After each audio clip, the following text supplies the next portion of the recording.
Hi and welcome. My name is Rachael White and I am one of the tutors at KLC School of Design. Something I'm really passionate about is developing creativity amongst our students. So we've developed this short PowerPoint just to talk you through a couple of tricks that might help you in your personal creativity. This is a quote that really struck me. Creativity is the defeat of habit by originality.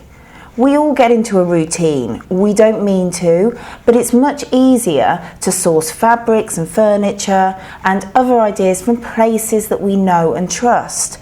And before we know it, our designs actually begin to look very similar in style.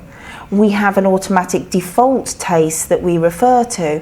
And I think a lot of interior designers, myself included, begin to forget how to be creative because we're so pushed by deadlines and by clients that we try to do everything so quickly.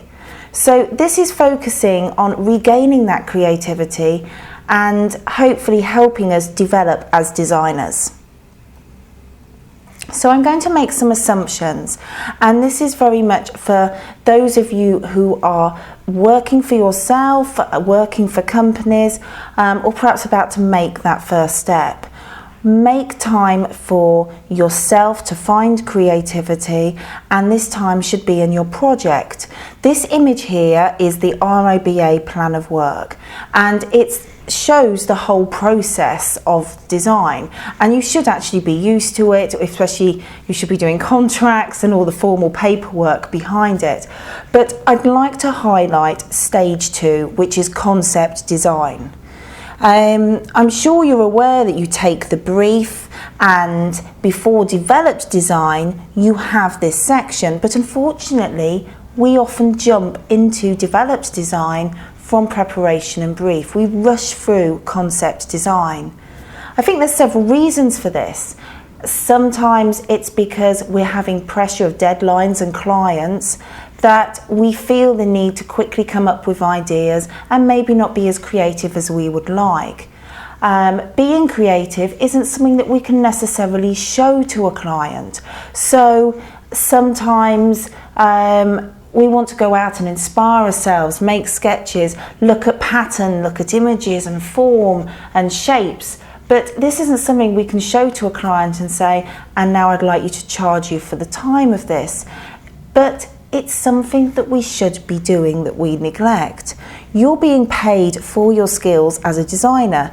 Therefore, you need this time to be inspired by the client, the building, the location, and the brief in order to come up with an original solution. So the question here is, do you want to give them something that they can have from any other designer, or do you want to design something that's unique to them? So I've created 5 top tips here, and here's the first one, all about motivation. I read a fantastic story recently, a true story, and a man was watching a band perform, and he was particularly impressed with how the drummer was playing. He was impressed with his skills, the technique, and he was actually overawed by it all. And at the end he said to the drummer, "I would love to play the drums like you." And the drummer looked at him and he paused and he said, "No, you don't. You like the idea of playing the drums like me. If you wanted to play the drums like me, you'd already be working at it. You would be working 7 days a week. You'd be pushing yourself with hours and time in order to improve." And this is how we need to think about being creative. Ironically, creativity really responds to structure and detail and rigour, but you have to work at it. It's not a sudden flash of light. That's the Hollywood version of creativity.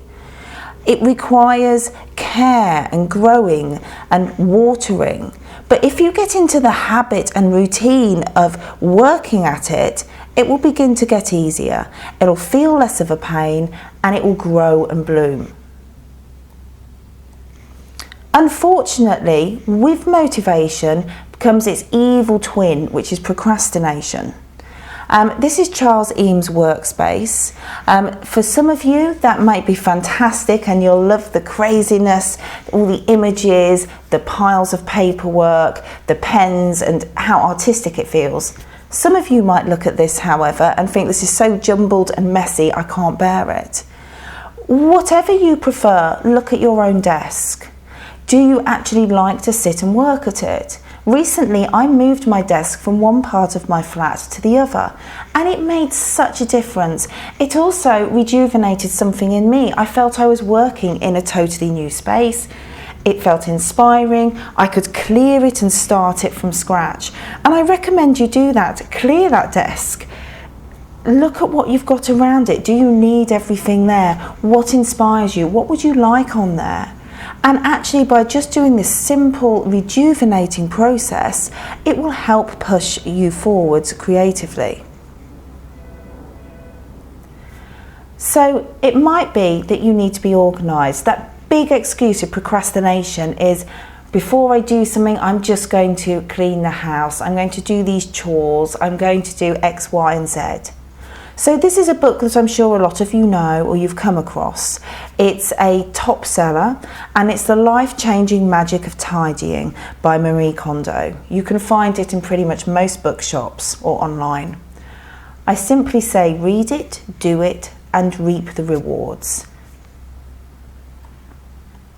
So, having got past procrastination and tidying, now we need to start getting into the habit of recording our work.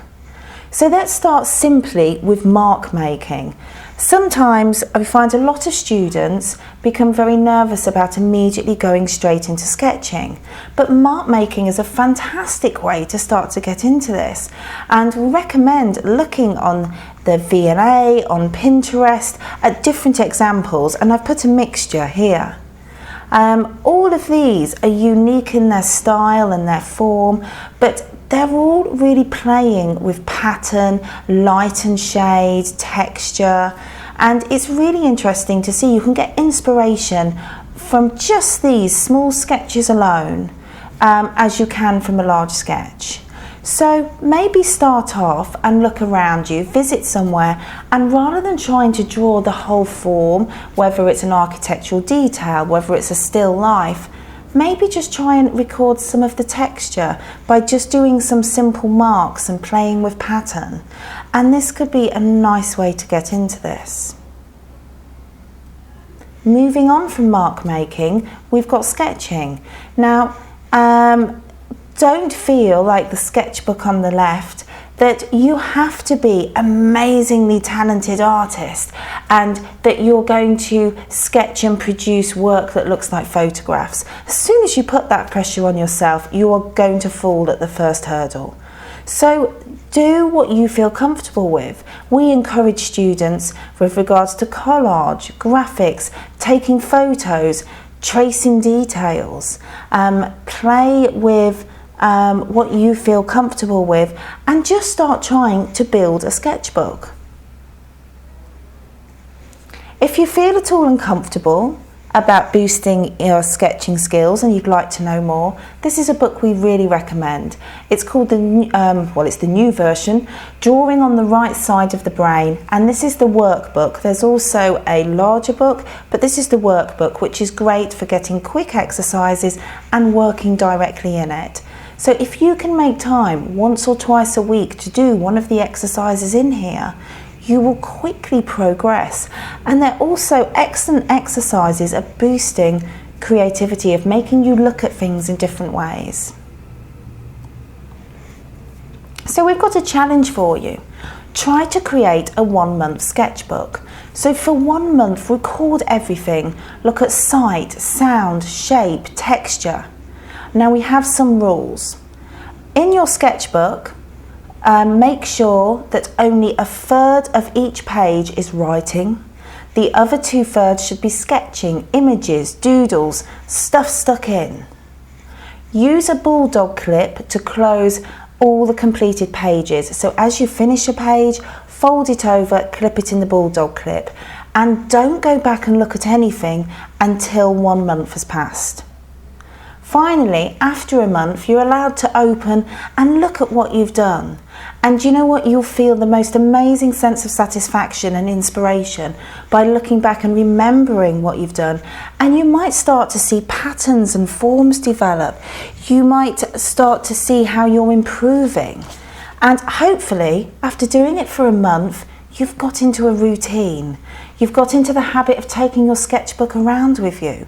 Even if it's just 10 minutes a day, that's amazing. That's more than enough. Don't feel you have to be sketching for a full day for a month, because that's going to be too much. But if you say, I'm going to make a concerted effort in my lunch hour, 15 minutes before I get up, 15 minutes at the end of the day, I'm going to work on my sketchbook, you'll be amazed how quickly you'll get into it. And also you'll be surprised at how quickly that 15 minutes extends into half an hour or an hour, because you lose a lovely sense of time in working on what you're doing. Step number 3, slow down. So this chap is fantastic. I'm a big fan of all the TED Talks. It's something, I download the podcasts and I listen to them on my way to work, and I find so much inspiration and I learn so much from all the different ones. And this was a chap that I listened to recently, and the talk is called The Art of Stillness, and he's a travel writer. And he talks about when you travel, there is nowhere is magical unless you can bring the right eyes to it. And this is something I can relate to a lot, because we live in such a busy consumer world with our gadgets and our phones and our cameras, that we're rushing constantly, that we actually don't take time to enjoy the silence. And think about it, we go on holiday, we get to a site or we get to a building or wherever we are of interest, we don't even stop anymore to look and absorb it. The first thing we do is we start taking pictures, and then we take more pictures because we think, oh, those tourists have left the scene, it's now clear. And then we take more because the light's changed. And it takes away the magic of actually just stopping and appreciating something. So Pico says, the best way that I could develop was oddly by going nowhere, just by sitting still. The trip gave me some amazing sights, but it's only sitting still that allows me to turn those into lasting insights. So he talks about this crazy short trip that he had in Asia, and it was a rush and a blur of sights and sounds, but it was only when he got back home and he sat and he reflected on it that he was able to truly appreciate the experience. And he talks how it's the thinking afterwards that he develops new insights, and he develops these new insights throughout the rest of his lifetime by reflection and thinking back. And I think there's a really beautiful sentiment to this, and so I really recommend you listen to this talk and take from it, and take the time to actually look around you and absorb and think about it. So here's a second challenge, which can obviously tie in with the first challenge: location research. So if you've got a client and you're looking at a particular site or a place, go to the location and just sit and take note of the area. Look at sounds, shapes, textures, materials and colour. The more abstract you think, the more creative your thinking will be. Put all your thoughts down. Don't edit, because you'll start thinking, oh, what I'm writing sounds perhaps daft or silly. The more you put down, the more you will have to develop from. Look at taking photos and go through your photos. We're spoiled now with having Instagram and amazing things like this. The simplest of us can suddenly become the most wonderful photographer. But look at this image. It's a simple image, but how could this image translate into a space? This is fantastic when you look at it and think about the materials, the textures. There's beautiful symmetry, but also asymmetry in there. The rhythm and repetition, not just of the arches, but of the, I don't know what you'd call them, the wooden sticks coming out of the water in front of the bridge with the white tops on. They almost remind me, they make me think of wall lights. But then look at the reflections in the water. There's this lovely contrast between glossy but matte, like raw industrial materials mixed with something with perhaps a bit more sheen. The muted colours, but then that lovely yellow coming in. There is so much going on here that could potentially inspire a project. So if you can find the right image, you can perhaps use it to answer so many questions on how you plan a space, on how you choose your materials, look at shape and form and proportions and layering. This is just a quick little aside. It's a web page by Adobe Cooler. So it's an Adobe site, and you can insert any image of your choice, so a photo that you've taken, and it will automatically select colours out for you, which you can then adjust and move and pick out other colours. But it's worth a play with, because it helps you perhaps look at colour palettes that you might have actually not thought of before. Now, I'm not a big fan of totally focusing on colour. I think there's so much more to think about than that. But colour's a really nice starting base, and if you can start off saying, well, these are the colours I get for something, then you can ask yourself, well, what else can I do? So from those colours and from that image, you can perhaps get some inspiration, so create some mood images, and you can see how all of these images could potentially relate one way or another back to that image, and not just through colour, but also through textures, from the layering, from how things are hanging or standing, materials.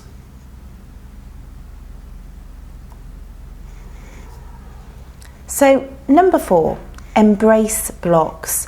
And here we're talking about creative blocks.